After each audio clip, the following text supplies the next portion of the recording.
Okay. All right. Assalamu alaikum. My name is Shukri Hassan. We were trying to go live yesterday. It was unsuccessful, but we are live today, and we are trying to talk to the community in regards to COVID-19 and how to be safe and enjoy at the same time. And I have Ruqia Abdi, who is an author of Better Parenting, since she's a mother and a wife at home. And we want to hear a message that she will send to the community, her ideas of how to be comfortable in this, according to this time. And also, I have Abdi Iftin all the way from Maine. I didn't want to focus only in one Lara group in Minnesota, which I'll be doing this every other weekend. But we want to hear other stories on other states. Abdi Iftin is one of the authors, amazing author, who's doing pretty well also. He wrote Call Me America, and we invite him to Dose of Reality once, and now this is the second time that he will tell us how he thinks about the community and what this COVID-19 is and how it's affecting our community, and things that we should learn, and how people should enjoy this at home also without getting misunderstanding of how serious it is and being out there unsafe. So welcome Abdi Iftin and Ruqia. Please, you also can introduce yourself, and please join me in this conversation: COVID-19 versus Somali community here in Minnesota. Ruqia? Hi, salam alaikum. Greetings. And my name is Ruqia Abdi. I'm living in Minneapolis, Minnesota. I am an author of Better Parenting, a guide for Somali parents and in the diaspora. I'm also a mother, and I'm a parent educator. I'm involved in many activities in the community, and I'm so glad this opportunity. And thank you so much, Shukri, for making this happen at the right time. Thank you. Thank you. Welcome so much, Ruqia. Thank you so much. I just want to say thank you, Shukri, for putting this together. You're actually an amazing role model, a wonderful community leader. I also want to say shout out to Dose of Reality show, which is also amazing. Thanks for the introduction. This is timely. This is truly timely, and I'm looking forward tonight to discussing with you, amazing community leaders, on the way forward and how we can share information within our Somali community, as we have always been pretty well connected thanks to technology. Yes. And I hope that as everyone else is doing, that we become a huge part of these of saving what's left for our community in this crazy time. That is correct. That is correct. So, Abdi Iftin, tell me, what do you think about this COVID-19 and how serious it is and how it's affecting our community? It is What are serious. they? This disease is serious. It's worse than anything that we have ever experienced. One thing is true. As this, we Somali community, we're resilient. We have put up with a lot of other things. Even back home, I used to have malaria, dysentery, type, all those kind of things. So we recovered from it. Millions of kids did not. They didn't make it. That's Uh, right. but one thing we need to understand about this disease, first and foremost, is that this thing is spreading Yes. so fast. It started in one place in the world, and now it's all corners of the world. And doctors are just about this as something we have not really, experienced. As it could be compared to one of those plagues that had, come to this beautiful planet that we have. Yes.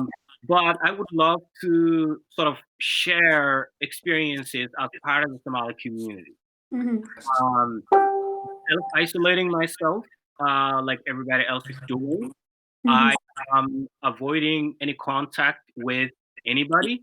Um, Even with small number of people that we live together in the neighborhood, right?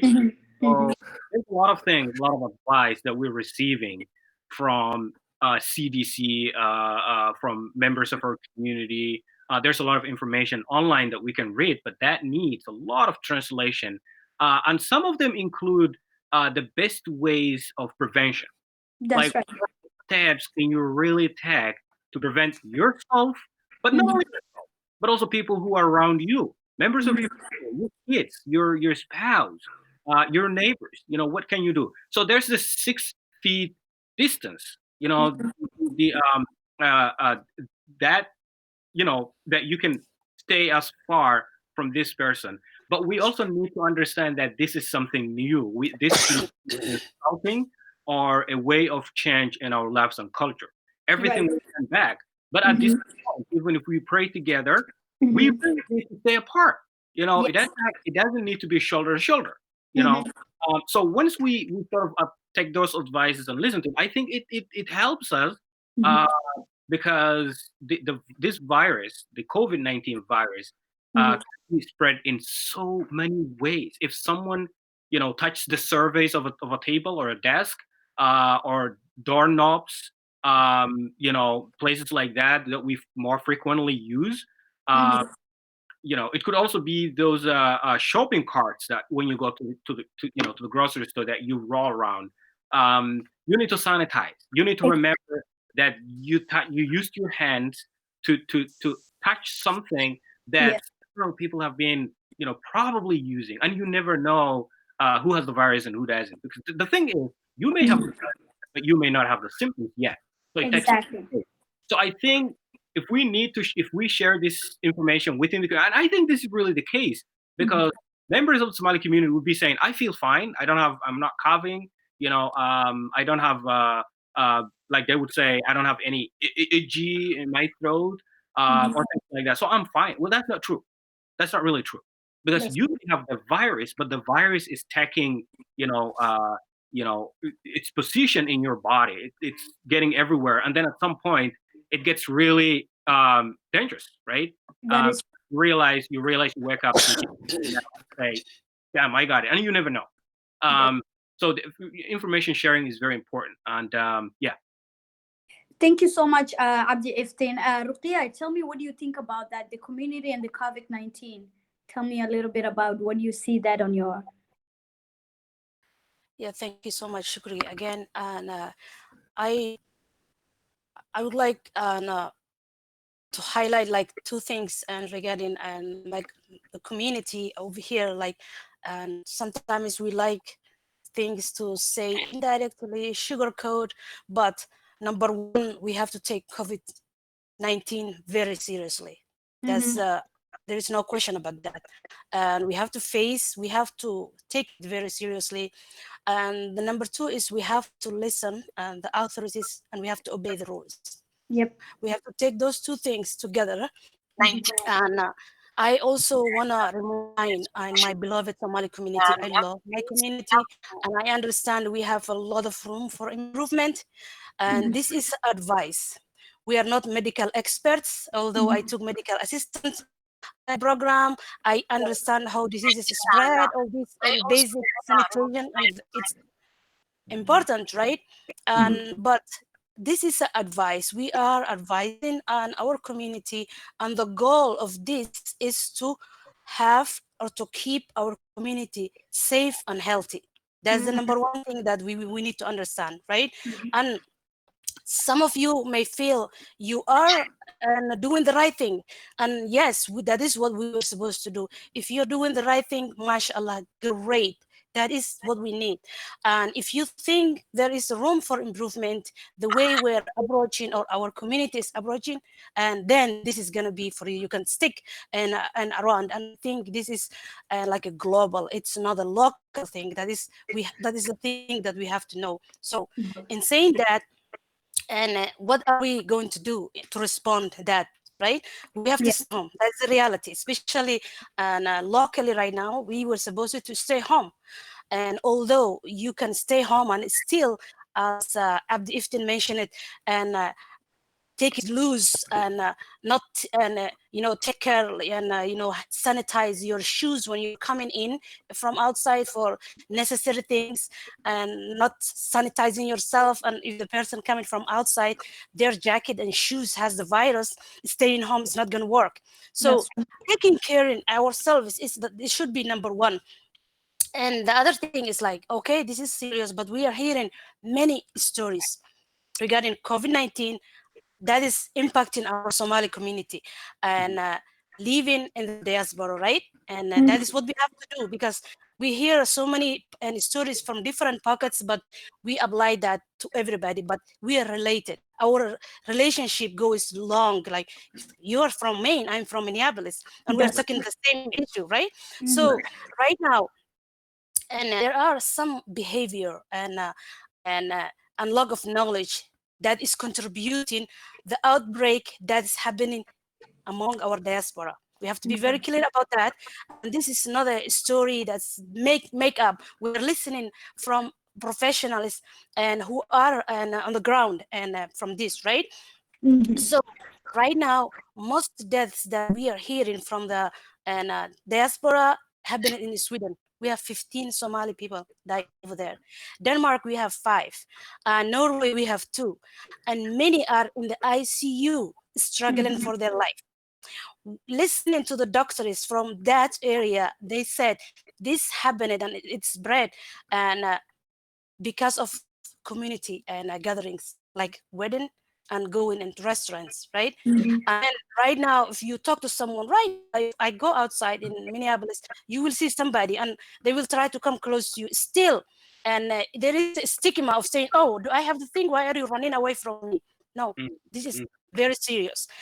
And also, in addition to that, and I think there is like a confusion of knowledge and then misunderstanding, like misinformation, let me say. And we are having a language barrier. We have to understand that. Number one, our population, they are not all same.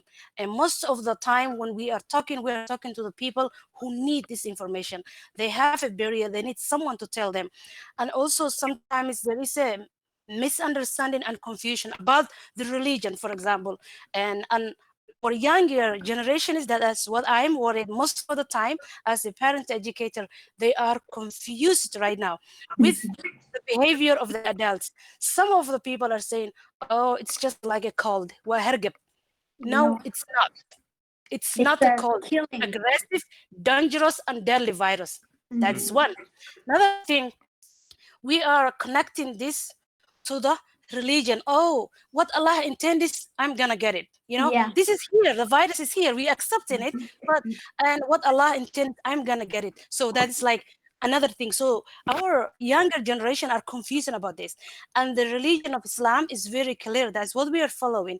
And Mhm. I would like to mention a story that was happened, and there was a man who came to the Prophet and Muhammad sallallahu alaihi wasallam.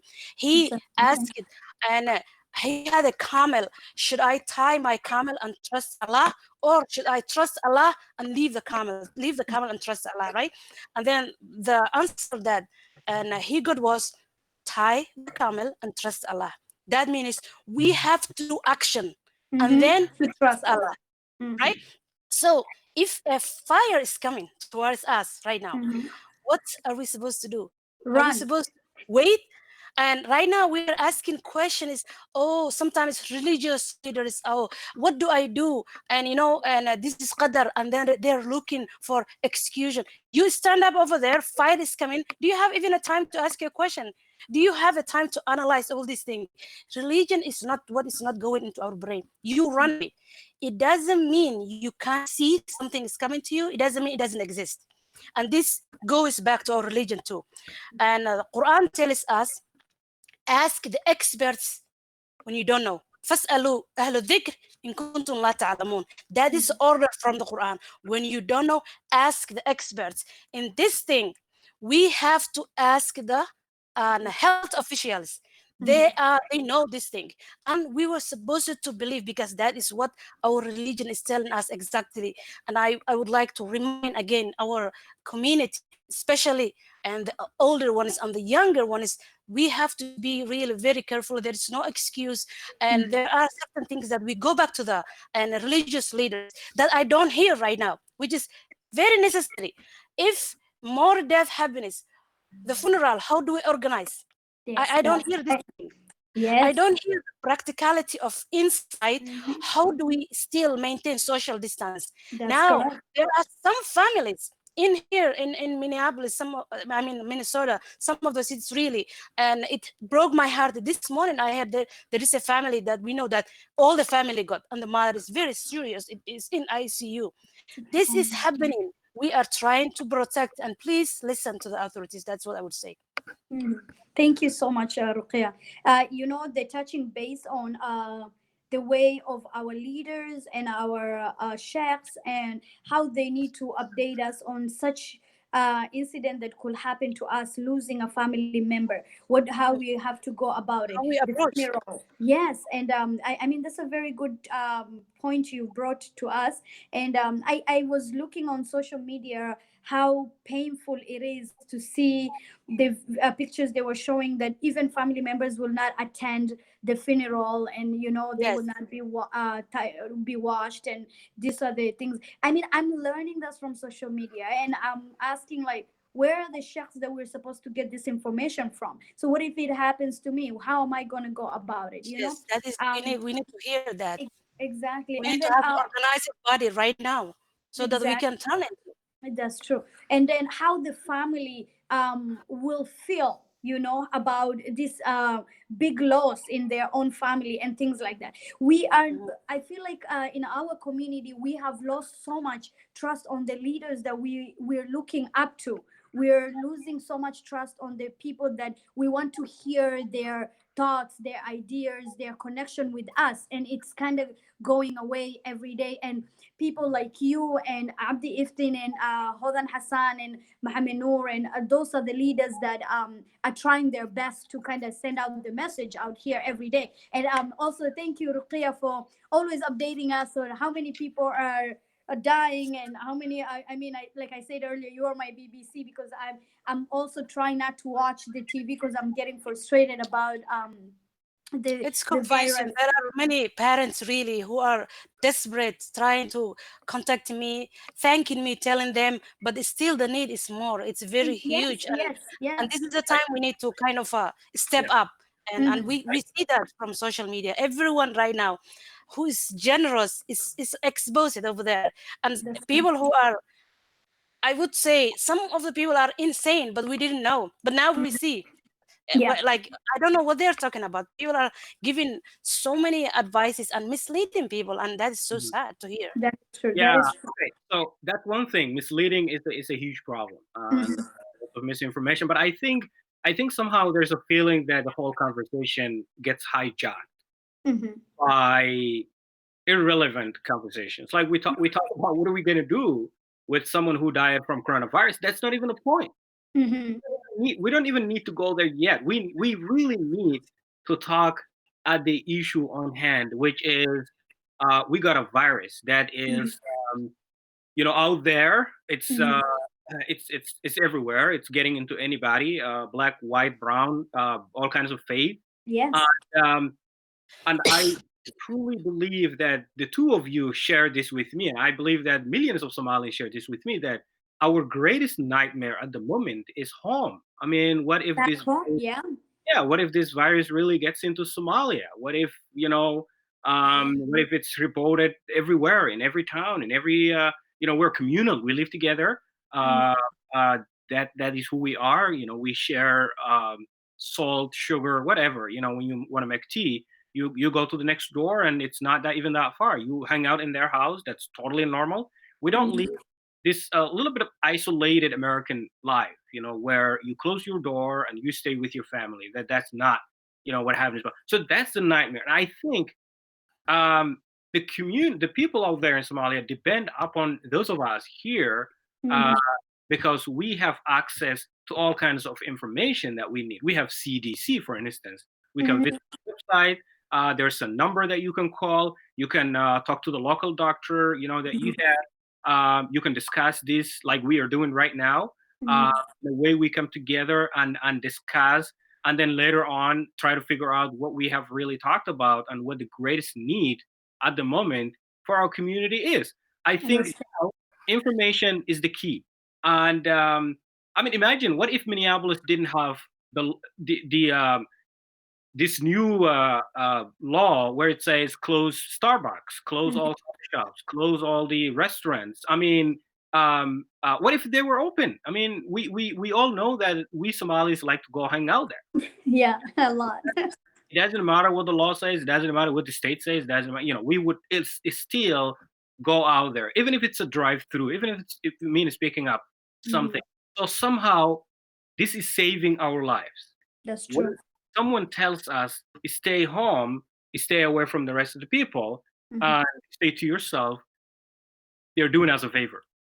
We are being saved that way. We're saving ourselves, and we have to follow what the state says. So if we have members of our community who have Mhm. access to Facebook and have Mhm. thousands of followers, and they are coming in and telling the Somalis, "You guys are cowards. You're Mhm. freaked out. You're Yeah. freaked out because there's a disease, created in China." You know, that's what they say. Mhm. Unfortunately, it becomes more like blaming a country and a Yeah, nationality on what we have members, and Shukri, Ruqya, we that's have true. people like that out there, Mhm. unfortunately, using social media with thousands of followers. So when this person sort of makes this whole thing a joke, but also sends their own message, which Yeah, is don't get freaked out. yeah, We're Somalis. We have a faith. We're not gonna die, right? yeah. And that's And the wrong message. that's the wrong message because the experts are saying the worst is yet to come. Yes. The Yeah. worst is yet to come, and Mhm. that we should take that serious because Mhm. I really believe that. I mean, imagine 2 weeks ago, America did not have 120,000 cases. It did not, and now we will Yep. have. What's going to happen the next week? What's going to happen next 2 weeks? How many deaths are we going to have? How Mhm. many cases of positive Mhm. unconfirmed cases That's are we true. going to have? How many Somalis are going to be hospitalized? Okay, hospitalized. Does do the hospitals have enough room? Do So yeah.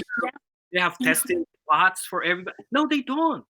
They're struggling, and I think the community needs to understand that Mhm. America is struggling itself. We don't have all the kinds of things that we need. So if you even have a case, if you feel like you're coughing and stuff like that, stay home, Mhm.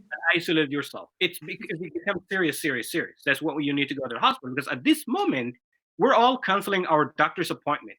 I That, actually, believe it or not, I had my physical this week, which I booked for 4 months ago, and I'm not mhm. going to go there because now the hospitals are overwhelmed, overcrowded, and you might be, there might be a chance that you get exposed because the nurses are getting, COVID-19. Extra. Yeah, that's And true.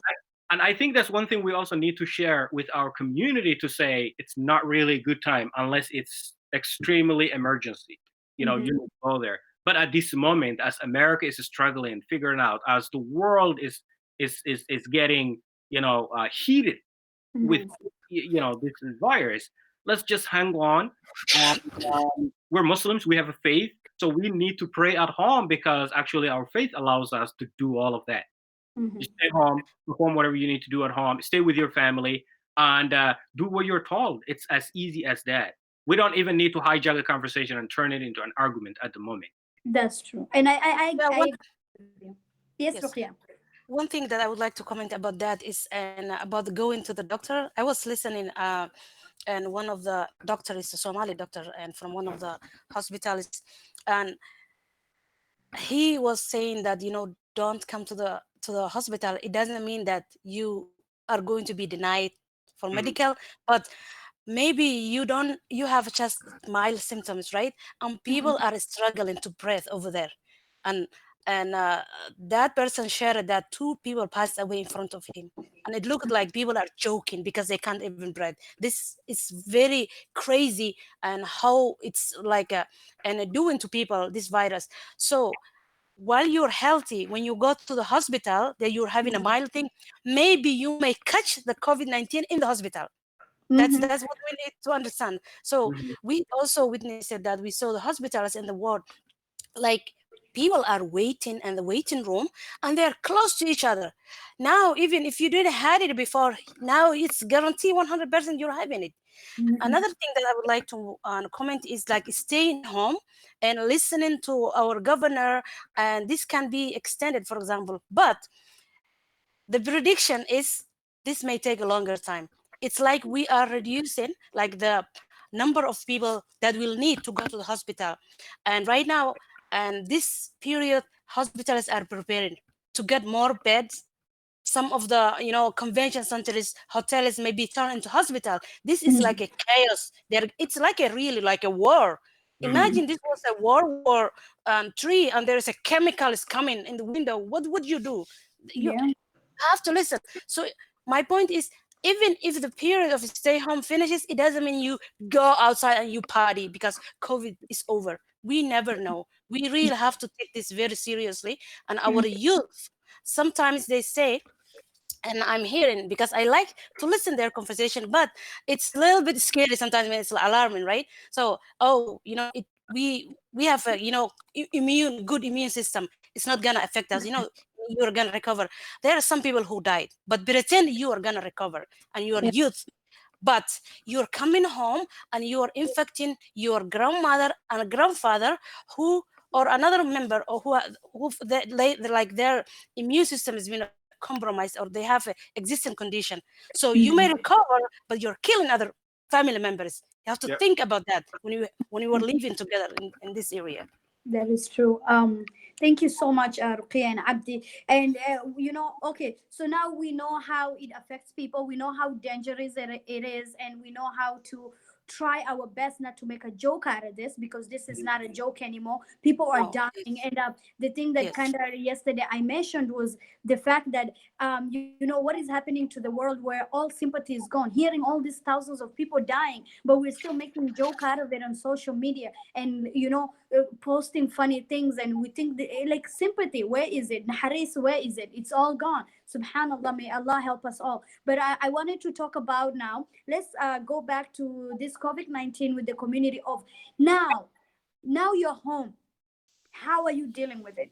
Now you're home with your family. What are the things that we as a community, as Muslims, as Somali, as being in this country, how do we deal with this being home like 24 hours without going out, or meeting with friends and communicating with friends, and Mhm. how do you change your lifestyle, because we don't know how long this is going to be going for.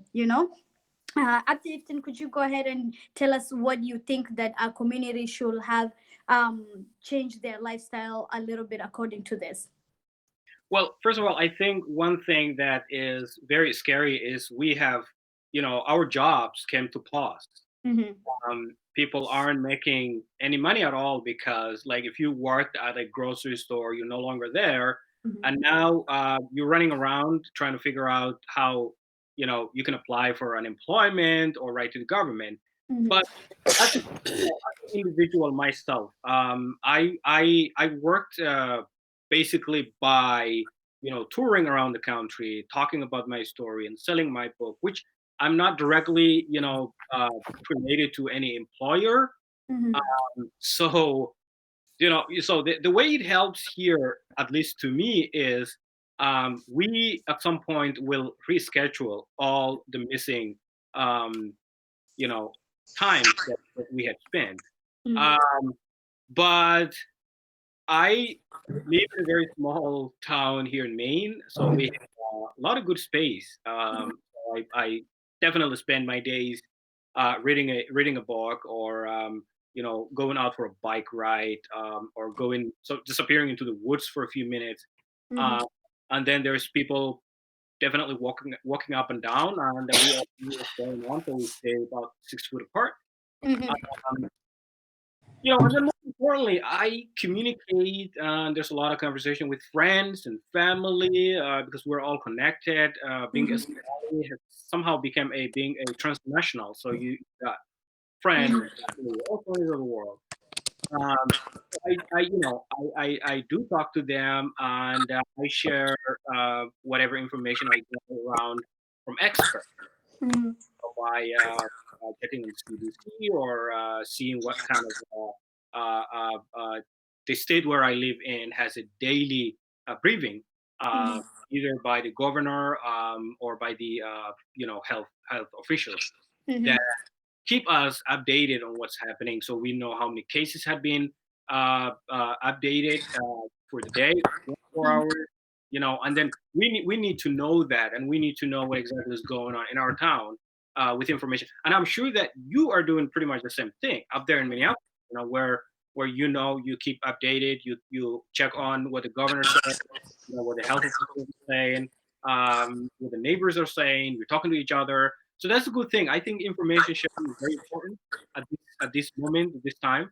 We're Mhm. doing that, and so we're only saying let's do it the right way. Let's Yeah. share information that's very valuable, that's Mhm. protective of our community, and that can save lives. And it's as A easy as, lot. yeah, as easy. I mean, stay with your family. You can be with your kids. There's nothing wrong Mhm. with Yep. if you are the mom of the family, if you're the dad of the family, and you know that most of your family aren't following the information, you need to lead and Mhm. provide that information. You need to That's let people know. If I understand this correctly, I think one of the challenge for our community in Minneapolis is that the young teens are going out playing basketball. So someone has filmed them, playing true. basketball, and they would be like, I don't really care.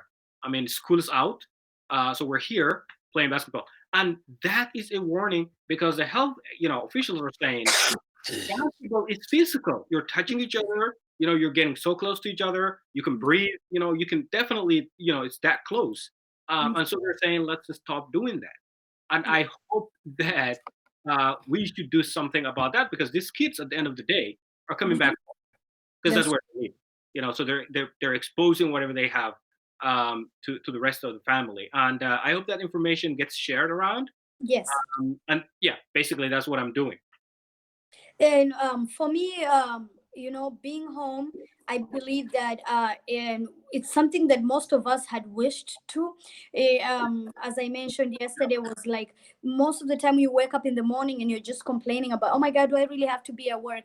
And now this is the chance we get, right? Self Mhm. care, loving yourself, taking care of yourself, making sure there are projects that maybe you had at home and you didn't get to do it. This is your time to do it. Yeah, Friendship, you can do like Skype calling, or you can do FaceTiming, or you can do all those kind of things. Like there's that connection that you can still do, but you don't have to see each other. And remembering that we have elderly people that are living, for example, like me, my grandma lives by herself. When I want to help them and I want to go see them, I remember that this is not just a daily thing that I can do, but I have to remember that my elderly is easy to get this virus. So what do? I tell Hoyo, I will talk to you, I'll do FaceTiming with you, but I can go get grocery that you need. I wear my gloves, I go get the grocery, I put it on her door, and then she can take it and wash the items and then put it in the fridge and wash herself and take a shower. As much as we can, it's always how far can I go to prevent the connection with the people that I love. And yeah, also staying home, you time yourself through the 8 hours. Well, I'm working at home 8 hours. I wake up in the morning and I do my daily thing, and also advising people who are home to schedule their timing to make you valuable and not just sitting home all day and watching TV. And also they can go for a walk, but they have to learn how to do the 6 feet distance as well, and remembering that that's healthy, but how am I doing it? It's what really matters. How am I taking care of myself at the same time by being inside my house and being healthy? And the Somali community have to get this message, because it's an important factor that you are not only helping others, you're helping a whole community and a whole world, that everyone is doing exactly. So you're not the only person that's being told to stay home. I mean, imagine people are being whipped back home. Like, we feel like adults have become kids, being forced to stay inside their home for their own safety. And it makes me just overwhelmed to think about it, like, how hard is this? I couldn't imagine being forced to stay home as an adult has become so hard, and mhm, especially on a main reason of you're risking your life, your kids' life, your family life. You're just taking all the risk by saying, oh, you know what, I'm gonna grab coffee. As I mentioned to you earlier, what happened to me, I went with my grandma to a grocery shopping couple of weeks ago, and I met some of my friends, and we literally forgot the rules. Number one was keep a 6 feet distance and not touching each other, and we were hugging each other. It's like, oh my god, he's like, oh my god, are we not doing the 6 feet? And he's like, oh no, who cares about that, we don't have it. It's just, no, we you don't know if I have it, and I'm with my grandmother. I'm like, oh my god, Hoyo, I'm with you. And I just hugged my friends and they just hugged me back. I don't know, I freak out. And those things can even make you have paranoid. And I came home, I was thinking, now I'm starting to look for the symptoms. Am I coughing? Am I feeling feverish? And like this, you start having this mental thing that it just comes in your head, because you did something you were not supposed to do, because I broke the rules. So inshallah, I hope that we try our best to keep that distance, and remember that this distance is not because I don't like you, which you mentioned it earlier. I liked how you said it. Don't get mad at me, don't not get mad at me because I'm not hugging you because you're my best friend. Do not get mad at me because I know you. Let's just remember, hey, I love you still the same, but I'm just not saying you have it, and I'm not saying I don't have it, or I have it or you don't have it. We gotta remember that rules that applies to everyone. Yeah, I don't need to cut you off, but a few things I really need to say about this is, for instance, we know, all of us know, that 6 Somalis were among 15 people dead Yes. in Sweden, right? Mm-hmm. Do we know what How they exactly got happened? it. Yeah, Mm-hmm. we We know don't. it was one Somali, and then the others visited him because he was in hospital, and then everybody else, like we do, said, "Oh, are you okay?" And then we stayed with them, and then Mm-hmm. at the end of the day, they got the virus. So I think what we need here is Mm-hmm. the stories to really be shared. So, Yes. for instance, I'm sure this is international. I'm sure that Somalis in Sweden will be watching this. Yes, So, they are. Yeah. yeah, the message I would love to have for them is, let's go back and really recreate exactly what happened. Mm-hmm. How did one person, first of all, get the virus, and then how did it end up 6 people, the largest number of people outside of the Swedish community, Exactly. who Mm-hmm. have actually died, and how did that really happen? So if we recreate that culture, I think people in It is. Minneapolis, and for those of us Somalis, will have to learn a lesson from that. And then That's the second point is, we are forgetful. We're human beings. So I don't wake up every day with coronavirus in my head. that's I just wake up as a normal person. So I keep running around using things in the house. And then, we run out of food. So you have to run up to the store at some point, you mm-hmm. know, and then, grab this basket or a shopping, cart. So Mm-hmm. you move in and pick up things. So one thing we need to understand is, you need to sanitize things. Or maybe let me put it this way: let's look everything, every object, as if the virus is there, right? Yes. And, Yes. yeah, for instance, if I drive my car and go up to the store, I really have to treat everything as the virus is there. I mean, I can't see That's it. I can't that's see it. true. Yeah, I agree. Yeah, if I convince myself I'm not gonna touch my face because I really think I exposed my hand to something, so Then I'm you gonna don't touch. right. I'm gonna wait until I come home, and the moment I come home, I'm gonna run up to the sink and get the stove and do what the experts say, you Yeah. know. And then when I realize, oh, good, now I feel like I've really killed all whatever uh, was in my hands, the virus, and now I can move around and do things in the house. So That's if we do it that way, I think it saves us uh, a lot, really. mhm, Uh, and then I think I see some of the comments already. People saying, "Why can't you speak Somali?" Um, mhm. This we is we will, but I think we sharing this information worldwide. yes. Um, we are also probably having other communities, logging in, but Mhm, also there are a huge members of our community that may mhm. listen to this and have their own platform, and they can discuss this what we just discussed. That's And, true. if you want to invite me over. I'm happy to come up. Mhm. Speak. Somali and talk to the community. But I Mhm. think we're doing this right now because this message is for our community here in the United States, younger and older and whatever, and then worldwide. That's true. Yep. Totally. And thank you for mentioning that. And just a reminder for everybody, Dose of Reality is an English television network. And we want this message not to get only for the Somali community, but around the globe, which thousands of people watch Dose of Reality. So the reason why we're doing it in English is because this message is not only specific for Somali people. It also goes to other community which we want to involve ourselves. So inshallah, coronavirus is not a disease that discriminated the Somali or the others. We're all in this together. So thank you so much for those who are asking why we are not speaking in Somali. And this message goes for everyone. So Ruqia, just a little bit of me and Abdi Iftin has talked about how do you feel being at home and what are the activities, things that you can do at home and share with the community. How can we go about this, not only Minnesota, but around the globe? And how are you managing this, being working at home as an author and things like that? Ruqya, could you tell us a little bit?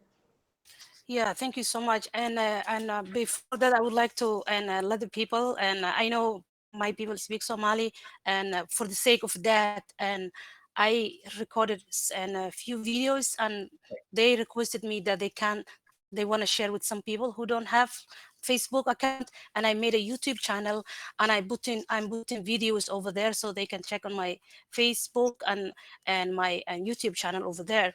Mm-hmm. The information also is going a lot. It's in global, and as early as yesterday, recent as yesterday, and a doctor, prominent doctor from Sweden, who reported this and 15 deaths, and was talking to the Somali national TV, Mm-hmm. and other folks from Seattle are discussing this thing. So please also listen, and other states and channels who are also talking about the same issue, because we are complementing each other. As for me and how I am dealing, and first I'm working from home, Mm-hmm. and I work for Hennepin County and the library. I'm a the librarian, so I'm working from home. That's a new and a thing, and my husband is working from home, and most of the time, and but he works at the school, so he may be going there and a few times. But um, one thing that I want to make it a little clear is this is specific to every family, because your activities, how it was before, it Mm-hmm. depends on how it was. Then you can modify, you can recreate new thing.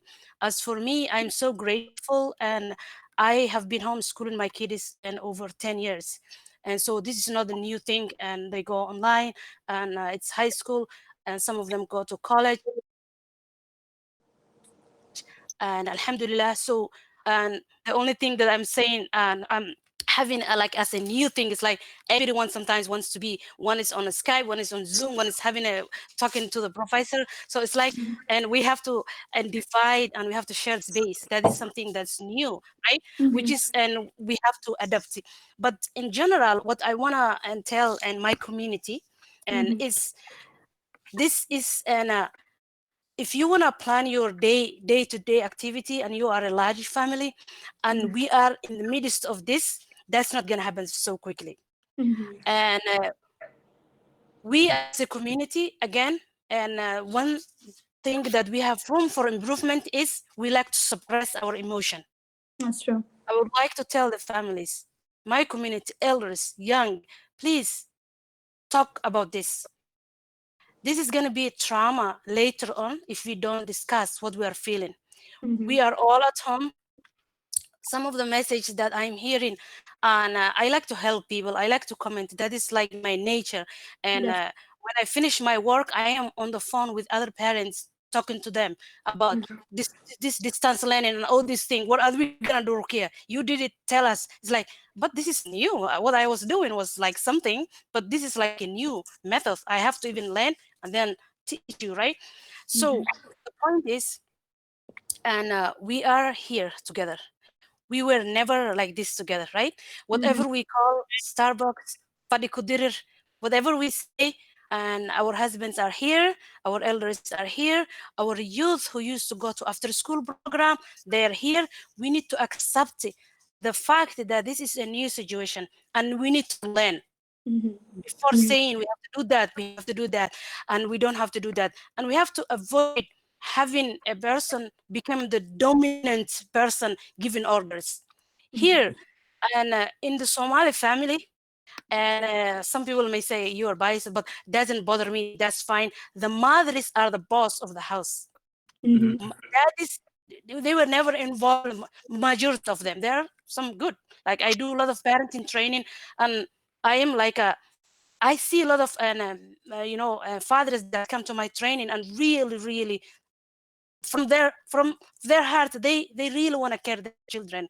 But Mhm. when we're talking about the majority. Mhm. Most of the moms are the Mhm. ones who used to take care of this thing. Yeah. Now the moms have to also take care the husbands. The husbands need to obey the mothers now. That's the joke, Mhm. right? But that's the reality. So we need to learn each other. Our youth are behaving differently. Sometimes we don't understand what they're saying. They have their own language. Mhm. Sometimes we want them to be quiet. We need Mhm. to be patient with each other. We have to also think and take this as opportunity. Sometimes when problem happens, your brain gets activated and you will start thinking creatively, thinking a Mhm. different way. This is Mhm. about death and life. Mhm. But glad we are in the same house. That's right. Whatever your spouse was, however you used to call him, whatever, now we are here together. Can we Mhm. just live together? Can we have a peaceful life? Mhm. Ramadan is coming. Can we take this opportunity to prepare Ramadan? Mhm. Yeah, Can we that's clean? right. And also, three things that we can do is this is an opportunity to build a relationship with our children, with our spouses, and with our teachers. Mhm. There has been a lot of thing about the education system, and I'm immersed of that. I love and to see the education system and improve it. For example, now the parents and teachers are forced to communicate each other, although it's a problem. But I'm really seeing, oh my god, this is dream come true. They're communicating each other. Before there was no talk. What can I do Mhm. with my child? The teacher is on the computer. The child is sitting. The mother is freaking out. It's okay to freak out because we never tried. We Mhm. can take this opportunity to make our society better, Mhm. show That's our right. humanity, to be Yeah. kind to each other, and stop using certain words that I'm avoiding to comment really. Like I'm tempted to say something, I'm saying no. I'm stuck at home. How do I deal with these kids? Aren't they your kids? Why are you Mhm. stuck at home? Mhm. Relax at home. It's okay. If Mhm. the home is not a home sweet home, and if you are unsafe, that is totally different. You need to leave. But this is not stacking at home, and you don't need to say, oh, these kids are chaos, they're eating the food. That is okay. They need to Mhm. learn how to cook. We cook together. Now our kitchen, one thing that I would like to say is like we're practicing our kitchen needs to be like a social distancing. Only one person can go at a time, because Mhm. you have one kitchen and everyone wants to make, oh, I want to make a pancake, I want to do this one. And it's okay, let your kids mess up the kitchen. It's an Mhm. opportunity. And also listen, whatever is happening right now, there is a book that's called Psychology of Success. Mhm. And the author is and Carol Dweck. She and says there are two kinds of people, like a Mhm. fixed mindset and growth mindset. Mhm. Fixed mindset are people who keep saying, oh, this is not our culture, we can't do this, and they're stuck. And that is going to make a lot of people's life miserable, right, for example, and they're not ready for change. Growth mindset is people who, whenever something happens, and that is also related how our brain works. Whenever you face failure, you learn new things. Mhm. And like yesterday, we had some issues, right? We tried to be Mhm. cool.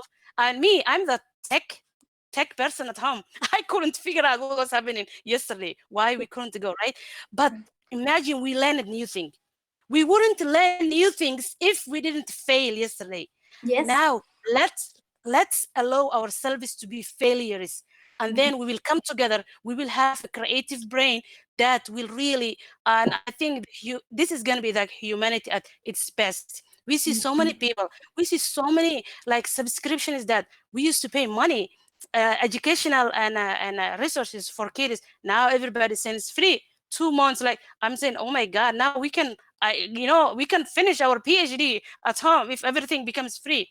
But we need to digest this thing and focus relationship building and our health, and everything is going to be okay. And Ruqia, thank you so much for that mindset of yours. I mean, I love how you put things together. And Abdi, Iftin, I hope you are agreeing with that also, which you live in Maine. The thing about me is this. You remember when we were back home, and things were totally different from this lifestyle and this living that we are right now. Everybody used to be done with work by 4:30, I think, and everyone will be home, older to the youngest, and we will all eat together, and we will all watch movies together, and we'll all go to bed at the same time. And the connection that we had back home was a family reunion. Like every day, it was just everybody knew who was what they were up to. I remember by 8 p.m. All the people who were going to school will sit in a table, we'll do homework together. If we had question, we'll ask the Abdi that was the smartest in the house. And we knew if I didn't get this tomorrow right at school, Abdi is gonna be disappointed because he was teaching me all yesterday. What happened to that values that we had home, and we brought it here, and we have changed. So guess what? Now coronavirus has teachers to deal with each other, and that aspect of being home, stuck together, and kind of get that behavior back. So I am going to advise everyone that in our community especially, one thing I love about American, they kind of have that value still, and we found it within them. You know, we already had it. It's not something that we're learning. But you know what? We came here and we started our own different norms that we trying to fit in this world of United States of we are so busy that we had to act according to a whole lifestyle that we are ourselves created. So inshallah, my best advice is like, let's get back together. And even after the coronavirus, for some of us that will be still alive, they will still make it, inshallah, and will not get affected. We want to kind of have that family reunion, responsibility of a father figure in the house. You know, literally, it saddened me that now kids will have to see their father every day and deal with it. Imagine that. And we didn't even have that before.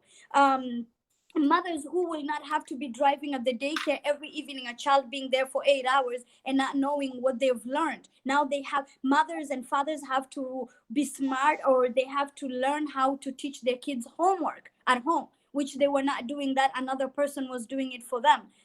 So those kind of valuable things that our kids were missing, our elders were kind of not making sure that their kids were safer, they were well behaved, they were learning. I think that we are forced to do that, you know, in our own homes. And did coronavirus really have to teach us how to be better parents at home? Literally, I'm just kind of surprised. So imagine now we have to do this by force, like it or not.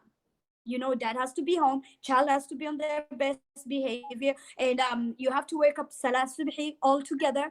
You have to make sure that you come home on time and you don't have to leave the house. You have to follow the rules when dad talks, and you have to make sure that everyone is really behaving according to what they are. It's not a difficult task, because now it's a risky way of a child even say, I'm not dealing with this and I have to be out there. So you go die outside. That's the rules number one. You know, don't come back here with coronavirus. Or you stay home and you go by the rules at home, you know. So inshallah, we are hoping this goes according to really remind us of our culture, of our religion, of our behavior, and in terms of how you grew up. Really, it wasn't difficult, and let's not try to make it harder and go by the lifestyle of that. We were really not those kind of people, you know. Our culture is very important, our religion is very important, our behavior of how we grew up, and it's part of this lifestyle that we are in falsely, which is funny for me. So inshallah, I'm loving the fact that you guys have to put your inputs, idea, and how to deal with. But I want to know how Abdi Iftin is dealing with this situation right now, accordingly to you, stuck home as an author who has to travel around, who has to meet with a lot of people, who has to have conference calls or have to go places. Tell me, how is this affecting you and how you're Shukri, going? and Abdi, if you don't mind, I want to quickly, before I forget, I want to point out one thing, if Sure. that's okay with you. Yeah. And Shukri pointed out one thing that is, and like the culture is, and we are, and from collective culture, Mm-hmm. and here, and we use a individualistic culture. That is the main point, that me is happening. It's a mine. Mm-hmm. I did it. Now it's like we are coming back to we. That is, and what's happening also, and coming together and abiding the rule of the father figure or the mother, whatever we call. One thing that I would like to tell my community and beg them not to do, especially Mm-hmm. parents, because I had this pain and I deal with teens and kids. Mm-hmm. Teens are not gonna listen. For example, teens have hormonal changes that happens inside of them, whether there is a coronavirus or not. They are gonna act out now. And I'm so glad we have just one table that's broken in one side. Mm-hmm. Let the things break, that is fine. But please do not tell your teen, if you go out, you are not gonna come back to this house. Please, I have seen so many Somalis do that, and this is not the right time to do that. Mm-hmm. Please show them love. Mm-hmm. Although when they act out, now even we can see adults and people have different coping mechanisms. Some of them are yelling, some of them are talking, some of them, I'm right now, people that I knew, how they are talking. Sometimes they call you and like, listen, you call me, and what's going on with you? There is something going on. This is how they're coping, right, with the Mm-hmm. stress. So please show love our teen and make this their house. Let them enjoy, let them Mm-hmm. be in the home, let them call the home sweet home. And please Yes. don't. That's what I would like to say, because there is no way that they're gonna go to a homeless shelter. There is no homeless shelter now. Yes. The homeless people are going to Minneapolis, and city of Minneapolis took them to hotels. Nobody was supposed to be outside. Just talk to them. Don't be tired, and be patient. Mm-hmm. Be Mm-hmm. patient. Our children are watching us how we react, and they will react the same way when they go outside and become adults. We have to show That's them. Yep. okay. So Adi, if then go ahead and could you Uh, answer? Thank you, Ruqia. yeah, thank you, Ruqia. So I hope this becomes the reset button of our lives, uh, Mm-hmm. because somehow we're coming together. And Ruqia said it's about we this time. We're um, meeting again. We live a busy life here in the West, specifically in the U.S., where we have to wake up, go to work, and stay busy. That's why they have daycare centers. That's we drop off the kids somewhere, and they stay with their peers all day long. I don't have my own kids, but I also don't have my own family here. I have come to the U.S. 5 years ago, so I was actually just beginning the process of sponsorship, Mm-hmm. since I have become a U.S. citizen, uh, January 17th, which is not that far. Um, Congratulations. Thank you. And then, the thing that happens is I have come to this exciting part of my life. Um, got my U.S. citizenship, and then I was looking forward to using this amazing power that I have received, the voice that I have received, to cast my vote.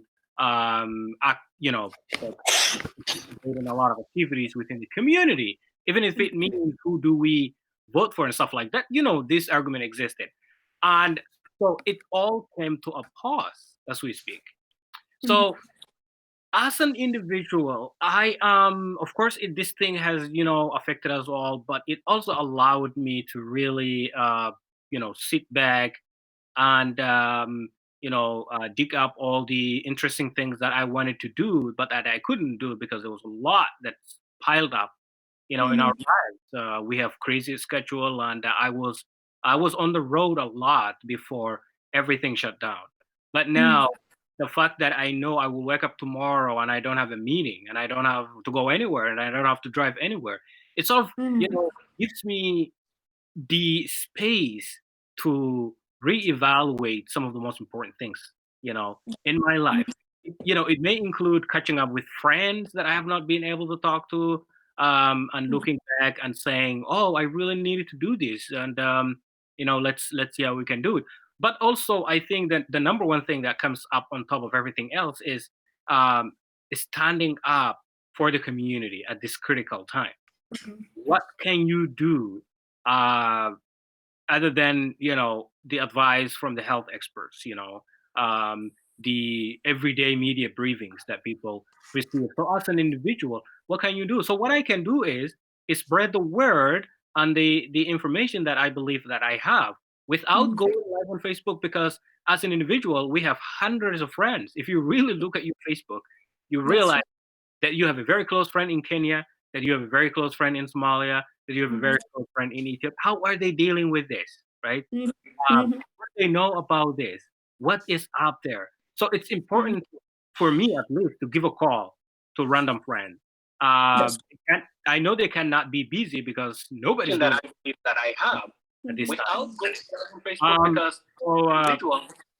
so I do that, and I really find it very usable to use your time and energy to uh, put out what I, for instance, an individual, believe that I have that can be very usable uh, for the community, even if it includes talking to my mom and Mm-hmm. saying I love you.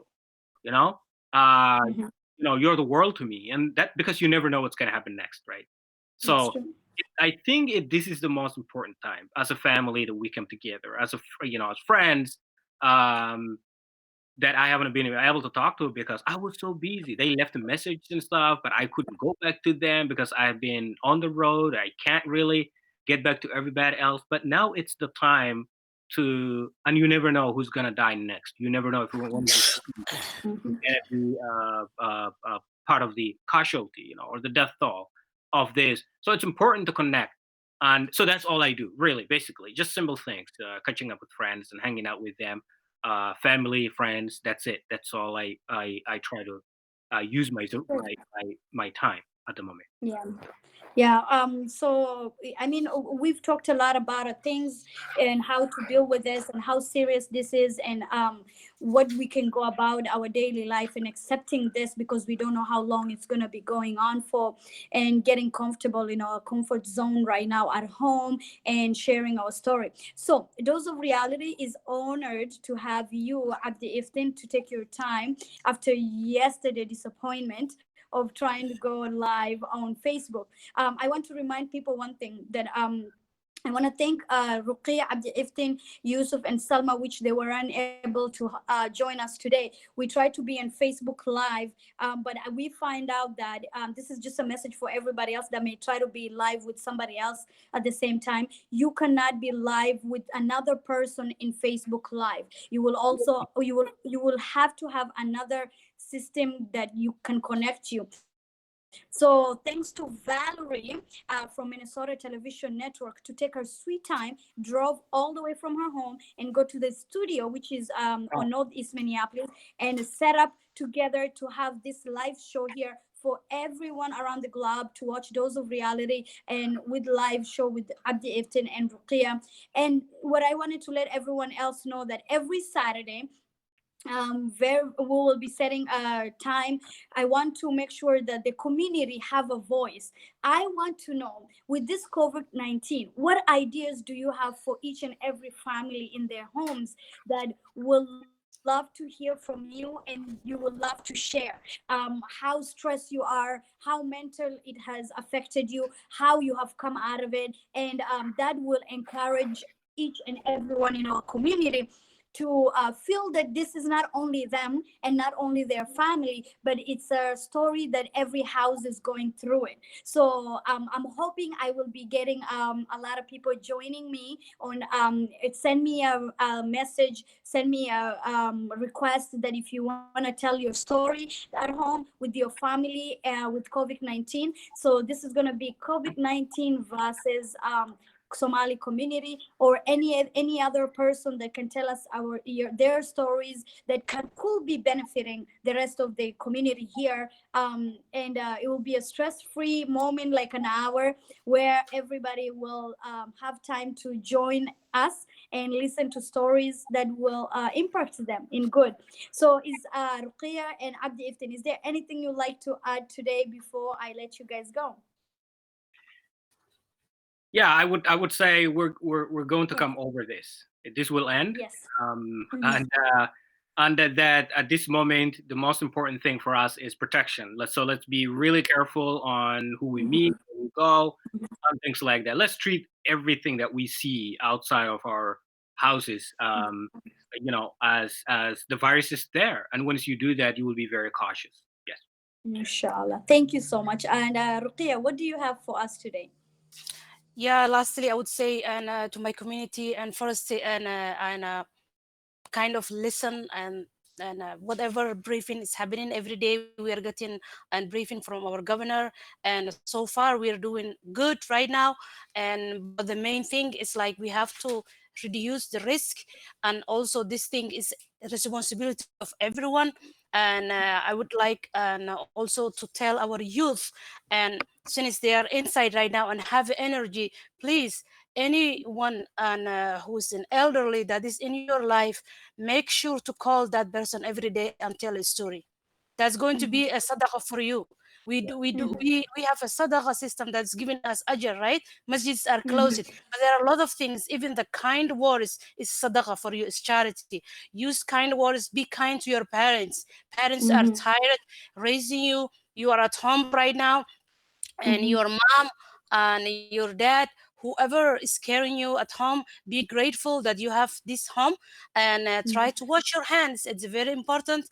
And whatever and soap that you have, it can be, no, it shouldn't be antibacterial, but make sure one person in the house is the person who brings and groceries or everything that's needed inside. And everyone and get your own schedule and do something fun. Also write a daily journal about this. Maybe when this is over, you will write a research paper, you will write a PowerPoint project about this, and it may give you a credit. So try to write down what you're observing and what's happening. Make it a fun. Read the Quran. Prepare for Ramadan. Ramadan is coming. Okay, Yes. so don't use harsh words. Try to control yourself. We have Ramadan in every year, and the main point is to control ourselves, right? Desire of eating food, saying this looks like a control for all over the world. It should teach us like we have to be compassionate to each other. We have to love each other. Also, we have to forgive each other. We have a community right now. Our community needs to forgive each other. It doesn't mean we have to show off, be on camera. This is really a serious situation, and we have to cooperate in information, whatever we are telling our community, and be truthful and really be supportive to each other. There are a lot of people that I see losing their coolness, but this COVID-19 is going to be over, and your coolness is over when the COVID-19 is over, which is not cool. Don't lose your That's true. coolness. We are all brothers and sisters, and we have to know we are part of the greater Minnesota community. We have to. We have doctors who are treating, who are working in the hospitals. We have to be part of the state. Let's make this state a great state, since we are a lot of over here. Our families are in ICU. They are having the virus, but sometimes we are denying because we don't believe, or we don't want stigma. Same way we don't like people to know that we have a mental or we have a stress. Please, let's forget about that. We are human. We are weak. We are feeling this thing, but we will be strong. We are Inshallah. Thank you so much, Ruqia. Once again, for my part, will be a more like be preventative. Think about your community, how to be safe, and try to involve yourself with your friends. Check in with your friends. Some people are they live by themselves. They want to hear from you. Communicate with your elder. Call your grandparents and your family who live by themselves. See how you can help them at the same time being safe also. you know, it's a tough situation we're in, but guess what? Once you have everything planned accordingly to safety, I think we follow rules in companies of how to be safe. Why can't you not do this for your own safety, not to drive you straight to death or illness? So inshallah, I thank everyone that tuned in and those who are watching with us and commenting, and we really appreciate you guys. And stay tuned for more stories due to coronavirus. And thank you so much, Abdi Iftin and Ruqia Abdi, for your beautiful time that you have shared with us. And Valerie, I really appreciate your input in this for making this go live. And I'm sure you'll be doing more while this goes on for the next couple of weeks, inshallah. Thank you so much. And you guys have a great day. Thank you. Thank Thanks so you, much. Shukri and Valerie, and thanks. Yeah, bye.